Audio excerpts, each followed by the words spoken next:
journal vous est offert par le FPI, Fonds des promotions de l'industrie, votre partenaire privilégié pour la réussite de vos projets.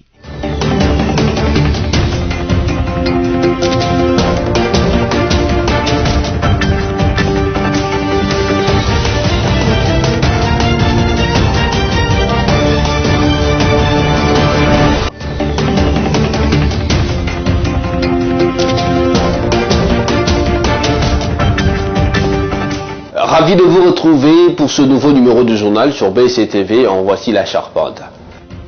C'est depuis l'aéroport international de Luano à Lubumbashi, dans la province de Haut-Katanga, que le président de la République, Félix-Antoine Tshisekedi Tshilombo, s'est envolé dimanche au 19 septembre pour New York, aux États-Unis, afin de participer à la 76e session de l'Assemblée générale des Nations unies. La plupart des Kinois rencontrés ce lundi par votre rédaction n'épousent pas l'idée de la plateforme Lamuka, celle d'organiser une nouvelle marche pour le 29 septembre prochain. Plus rien ne sera comme auparavant. Les coopératives minières des Lituri sont appelées à se mettre en règle vis-à-vis de l'État en payant leurs taxes et droits au compte du trésor public. Voilà, encore une fois de plus, bienvenue. Le président de la République, Félix-Antoine Tshisekedi Tshilombo, a voyagé dimanche 19 septembre 2021 pour New York, aux États-Unis. Il a pris son avion depuis l'aéroport international de Loano à Lubumbashi dans le Katanga. Le chef de l'État devra participer à la 76e session de l'Assemblée générale des Nations unies, indique la presse présidentielle. Suivez. L'environnement autour de nous l'indique mieux. Nous sommes devant le siège de Nations Unies en plein Manhattan, ici à New York. Et c'est dans ce bâtiment derrière nous que se tiennent depuis quelques jours les travaux de la 76e Assemblée générale de Nations Unies. Plusieurs chefs d'État et de gouvernement sont attendus pour cette session qui se tient dans un contexte assez exceptionnel de la Covid-19. D'ailleurs, le thème en dit long, miser sur l'espoir pour renforcer la résilience afin de se relever de la Covid-19, reconstruire durablement, répondre aux besoins de la planète, respecter les droits de personnes et revitaliser l'Organisation des Nations Unies. On sent par ce thème une volonté de rebâtir avec notamment l'épineuse question de la gestion de la crise de la Covid-19 en Afrique comme dans le monde. Et parmi les personnalités annoncées ici à New York figure le président de la République démocratique du Congo et président en exercice de l'Union africaine. Félix-Antoine Tshisekedi Tshilombo sera ici à New York le lundi 20 septembre 2021. Il devra prendre parole le lendemain du haut de la tribune de Nations Unies. Un discours aux multiples attentes. La situation économique à travers le continent sera sans nul doute parmi les points du discours du président Tshisekedi. Les relations entre États africains avec la question du grand barrage de la Renaissance comme celle du changement climatique font partie également des attentes. La situation sécuritaire d'abord dans son pays, la République démocratique du Congo, où deux provinces, l'Ituri et le Nord Kivu, sont en état de siège, mais aussi en qualité de président en exercice de l'Union africaine. On attend un argument de la position déjà connue de l'institution Union africaine sur notamment la situation en Guinée. D'autres thèmes comme les droits de l'homme ou encore l'autonomisation de la femme ne devraient pas manquer à ce grand oral de Félix-Antoine Tshisekedi Tshilombo prévu pour ce mardi à 14 h. Il sera 19 h à Kinshasa. New York, Patrick Michel Moukoui sur les images de Coco Molicho et Antantina.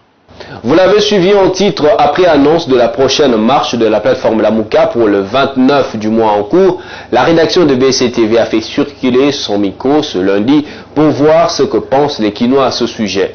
Nombreux sont ceux qui sont contre cette marche et d'autres par contre pensent qu'elle peut être organisée dans le but de protester contre la hausse de prix des denrées alimentaires. Sophia Zaorati et Générose Essengo les ont rencontrés. Indignation, désolation, humiliation, c'est en tout cas l'essentiel des réactions au sein de la population quinoise quelques jours après l'annonce de la nouvelle marche de la Lamuka prévue ce 29 septembre 2021 contre la politisation des centrales électorales. Plusieurs réactions ont été enregistrées cet avant-midi contre cette nouvelle marche. La première marche a été un échec. Ils organisent encore une autre marche. Pourquoi et ça va aboutir à quoi? Pour son intérêt ou celle de la population? Si c'est pour l'intérêt de la population, là c'est normal. Parce que premièrement, il y a une difficulté en ce qui concerne l'électricité et l'augmentation des prix alimentaires. Certains qualifient la démarche de la Mouka d'égocentrisme en voulant chercher leurs propres intérêts. Je demanderai surtout à Martin Fayulu qu'il cherche d'autres raisons pour que le peuple congolais puisse se retrouver. Parce que marcher c'est bien, mais il va le faire jusqu'à quand? Il n'y a toujours pas de solution. Jusque-là, ce n'est pas important de marcher. D'autres, par contre, estiment que la Mouka devrait marcher pour la baisse des prix des produits surgelés. Mais pour le moment, il y a beaucoup de choses qui peuvent nous faire marcher. Par exemple, la hausse des prix des denrées alimentaires. Oui, il peut s'imposer et les gens vont le soutenir parce que tout le monde veut manger. Nous sommes en train de souffrir. Il n'y a plus moyen de se retrouver comme un moyen de transport, de se retrouver quand même les achats, tout consort. Donc nous sommes manipulés contre les étrangers. Pour rappel, malgré l'interdiction de manifester le mercredi 15 septembre à Kinshasa, la coalition Lamuka avait maintenu sa marche pour dénoncer la politisation de la CENI et pour mettre en garde entre un éventuel report des élections prévues en 2023. Toujours en société depuis un bon moment, le marché pirate devient de plus en plus fréquent dans la ville-province de Kinshasa. Tel est le constat fait ce lundi 20 septembre 2021 par nos reporters au marché Selembao dans la commune de Bumbu où se trouvent les vendeurs des différentes catégories exerçant leurs activités à même les sols et surtout au bord de la chaussée sans protéger leur vie et la vie de leurs clients. Suivez. Des aliments sont vendus à même le sol dans plusieurs marchés de Kinshasa, exposant ainsi les consommateurs aux maladies des mains sales comme le choléra. Par exemple, au marché Selembao, ces vendeurs de marché pirates préfèrent s'installer par terre, le long de la chaussée simplement parce qu'ils veulent la visibilité de leurs articles. Eux, vendre sur la route permet de finir à temps leurs marchandises. Nous vendons le long de la chaussée parce qu'ici il y a beaucoup de clients et assez de ventes. Si tu exposes les produits sur la table, les clients ne viennent pas. Pour cette dame, une autre vendeuse rencontrée sur le terrain pense qu'il est avantageux de vendre le long de la chaussée. D'après elle, il n'y a pas suffisamment d'espace au sein du marché Selembao pouvant leur permettre de s'installer aisément.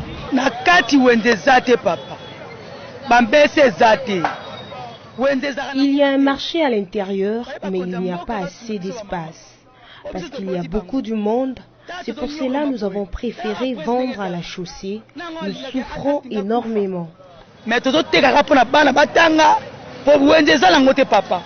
Par manque des étalages et compte tenu des réalités de la vie sociale, ces derniers finissent toujours par revenir dans leurs lieux habituels pour exhiber leurs aliments.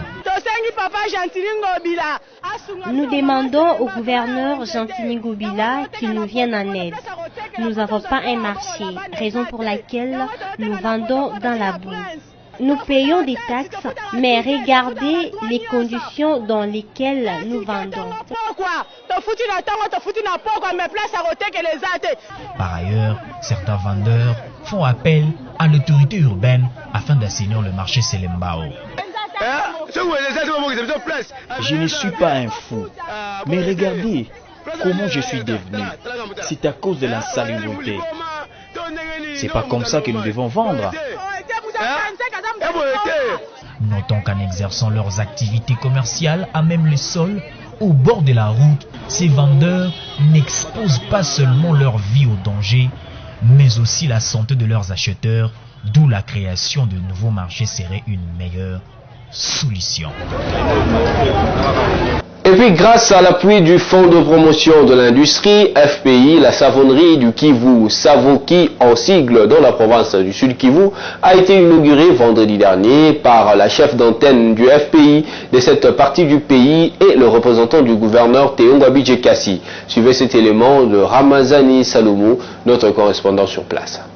Le directeur provincial du Fonds de promotion de l'industrie FPI, représenté par la chef d'agence de Bukavu, Chantal Tawaba, a procédé vendredi 17 septembre 2021 à l'inauguration d'une usine locale de fabrication de savon dans la commune d'Ibanda, au quartier Panzi, dans la ville de Bukavu, au sud Kivu, et ce, en présence du représentant du gouverneur Théo Ngwabi-Jekasi, le ministre de Petites et Moyennes Entreprises.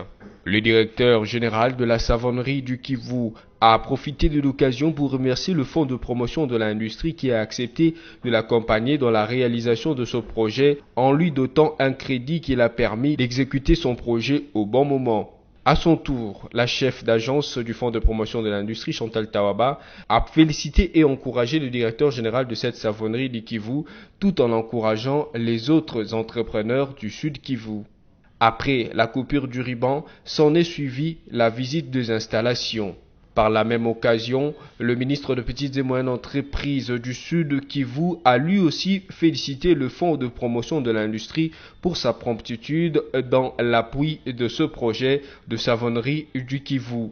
Notons que le FPI ne ménage aucun effort dans sa mission d'accompagner le projet industriel sur toute l'étendue du territoire national. D'une province à une autre, plus rien ne sera comme auparavant. Les coopératives minières de l'Ituri sont appelées à se mettre en règle vis-à-vis de l'État en payant leurs taxes et droits au compte du trésor public. L'appel est du gouverneur militaire de l'Ituri, le général Luboya Nkashama Johnny, au cours de la rencontre qu'il a eue avec les responsables des coopératives minières. Images et commentaires. Le secteur minier doit contribuer au développement de la province de l'Ituri, respecter les cahiers de charges de la population et protéger l'écosystème par les coopératives minières en rendant compte leurs activités. C'est la nouvelle approche du chef de l'État, Félix Antoine Tshisekedi Tshilombo, imprimée par le gouverneur militaire de l'Ituri au cours d'un échange avec les responsables de ces coopératives minières et des expatriés chinois. Pour le lieutenant général Luboya Nkashama Johnny, l'ère est arrivée où les exploitations illicites, le trafic d'influence doivent cesser dès à présent pour que leurs produits dans cette partie de la République démocratique du Congo soient source de bénédiction et non d'insécurité. Nous devons changer. Si on ne change pas, en tout cas, on ne saura pas évoluer. Vous allez travailler avec la division de mines pour que chacun puisse régulariser sa situation.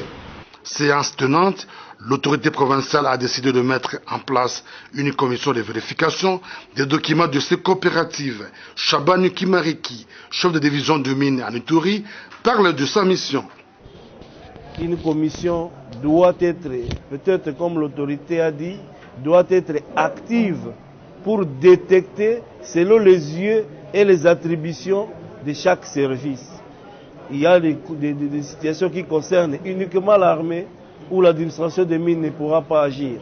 Il y a des situations qui concernent uniquement les services de renseignement, où le service des mines ne peut pas agir. Et il y a des questions qui concernent uniquement les mines et que les autres services ne peuvent pas s'y mixer. À en croire les parlementaires de l'Ituri, le droit de siège en Ituri est une opportunité pour recadrer la province sur tous les domaines pour son développement.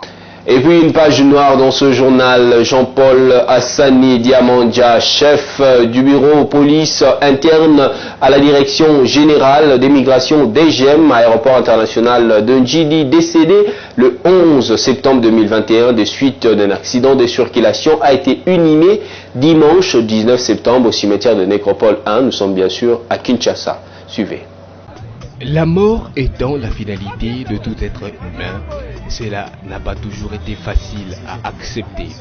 La douleur a été grande pour le membre de famille, amis et connaissances du feu Jean-Paul Hassani, décédé le 11 septembre 2021, les jours de sa mise en terre. Après recueillement dans l'enceinte de l'hôpital du Cinquantenaire à Kinshasa, le cortège funèbre a pris la direction du cimetière de la Nécropole où Vieux JP repose désormais pour l'éternité.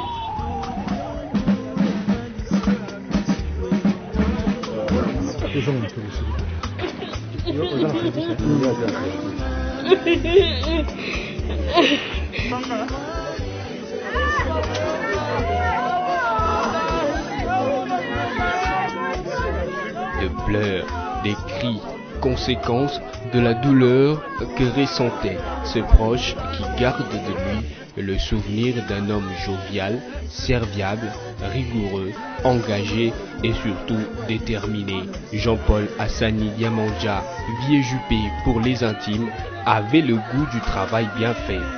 Samedi 11 septembre 2021, aux premières heures de la matinée, alors qu'il se rendait à son service à l'aéroport international de Njili, où il était chef de bureau police interne à la DGM Kinshasa, JP Hassani a rendu l'âme des suites d'un accident de circulation, laissant derrière lui une veuve et plusieurs orphelins. Que son âme repose en paix.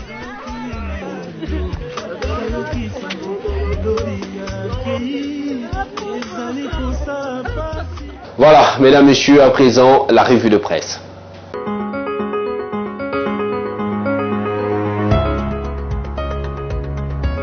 Bonjour. Les médias quinois commentent ce lundi le déplacement du président de la République Félix-Antoine Tshisekedi pour New York aux États-Unis.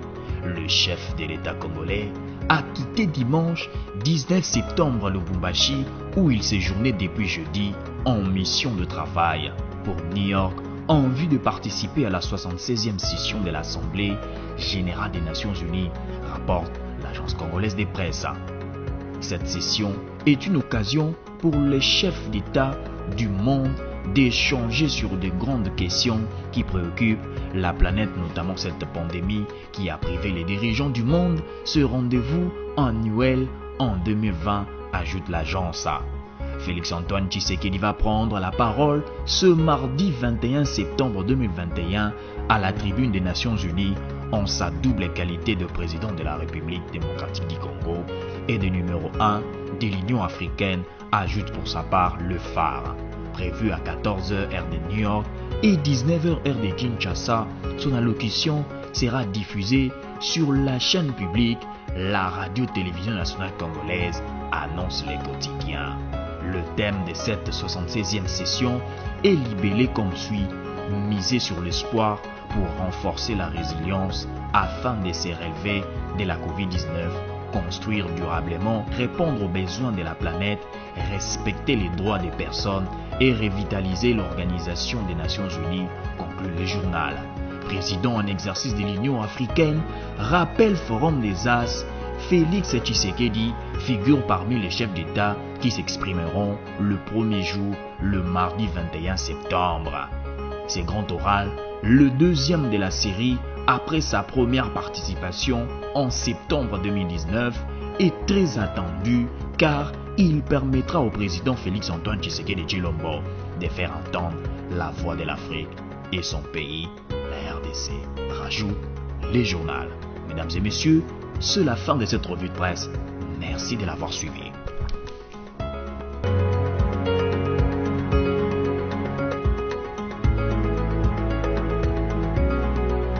Merci à vous d'avoir porté beaucoup d'intérêt à cette revue de presse. Si vous nous avez pris en cours des diffusions, voici le rappel de principaux titres de ce journal.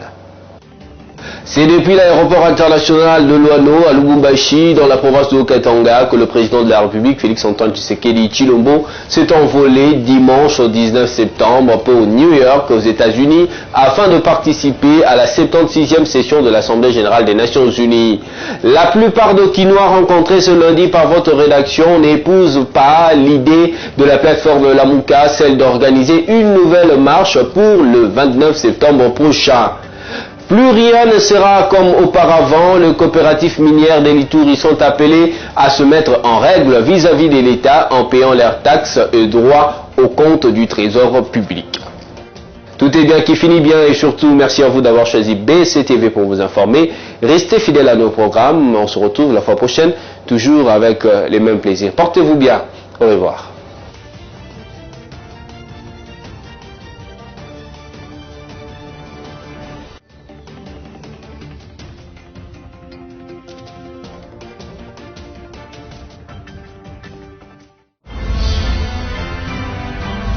Ce journal vous a été offert par le FPI, Fonds des promotions de l'industrie, votre partenaire privilégié pour la réussite de vos projets.